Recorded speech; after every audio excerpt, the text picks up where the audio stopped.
Nous allons expliquer la procédure lorsque la pompe fait un cycle départ très court. Pour empêcher la pompe de faire ce cycle court, ce qu'on peut faire, c'est qu'on va se servir du réservoir d'expansion comme un réservoir d'emmagasinage pour nous.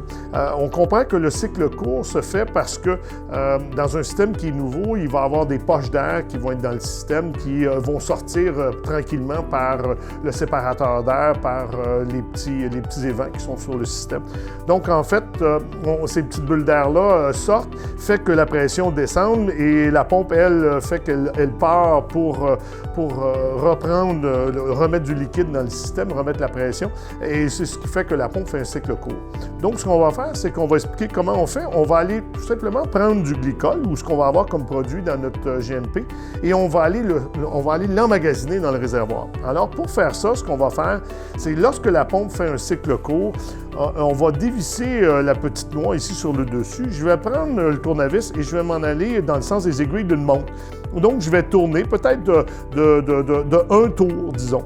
Je vais tourner d'un tour, puis au bout d'un tour, je vais entendre la pompe qui revient avec un cycle normal. Donc, la pompe fonctionne à plein régime. Et vous allez voir que la pression sur la jauge à pression, votre pression va commencer à augmenter. Supposons qu'elle était à 12 au départ.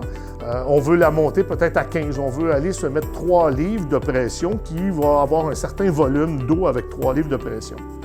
Donc, lorsque ma pompe va revenir à faire un cycle court, je dois avoir, c'est bien sûr, une valve qui est installée entre mon GMP et le système. À ce moment-là, je vais fermer ma valve. Lorsque je vais fermer ma valve, ma pompe devrait s'arrêter. Elle va complètement s'arrêter.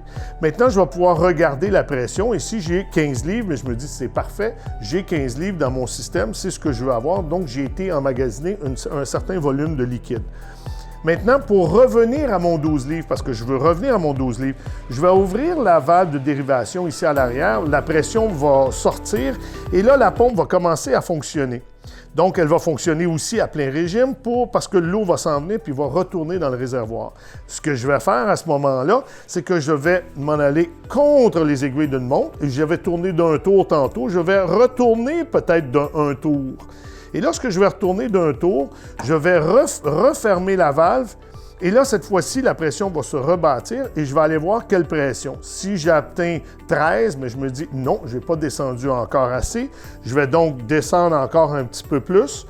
Et je vais rouvrir ma valve, la refermer, je vais lire, et si je suis rendu à 12 livres, à ce moment-là, c'est la pression que je veux d'opération de mon système.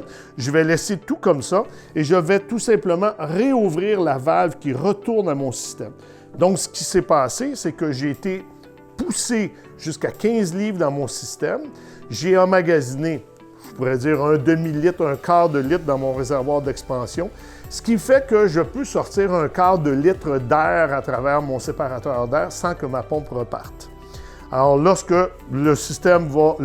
l'air va être sorti et le système va possiblement retourner à sa pression d'origine, va se retourner à son 12 livres, 13 livres, la pression d'origine que vous voulez pour le système. Alors, aussi simple que ça pour empêcher le cycle court de la pompe d'un GMP. Merci.